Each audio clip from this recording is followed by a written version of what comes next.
You know, it's never been more urgent, the need to pass comprehensive health care reform. When you stop to think of it, here we are, the most powerful, wealthiest nation in the world. We have 47 million people without health insurance.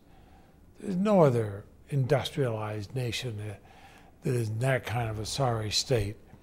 Now, in our own state of Vermont, I'm proud that we have made significant strides. We have tried to cover uninsured people through Dr. Dinosaur and through Catamount.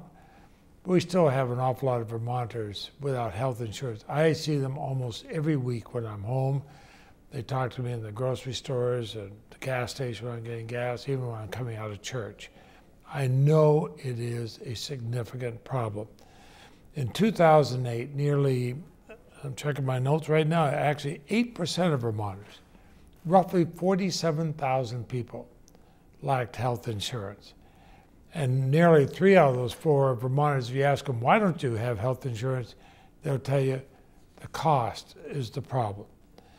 In 2007, roughly 51,000 Vermonters said they skipped necessary medical things, whether it's going to the doctors or for a checkup or getting the medicines they need because they couldn't afford it. 51,000 Vermonters.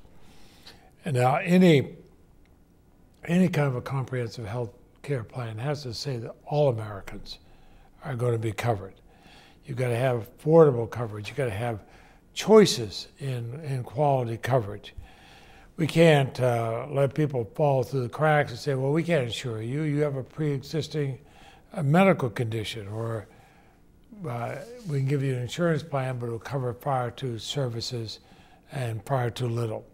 So I support a public option. That would give consumers, it also give businesses, especially the small businesses we have in Vermont, an affordable, comprehensive plan. It'll also have competition. And we lack the competition in health insurance companies now. We will give it, and it will help drive prices down. But we also need to ensure that care is there for those who need it. Primary care physicians and nurses are in short supply, and we have to work to kind of create a workforce that we very much need. My wife, Marcelle, is a nurse.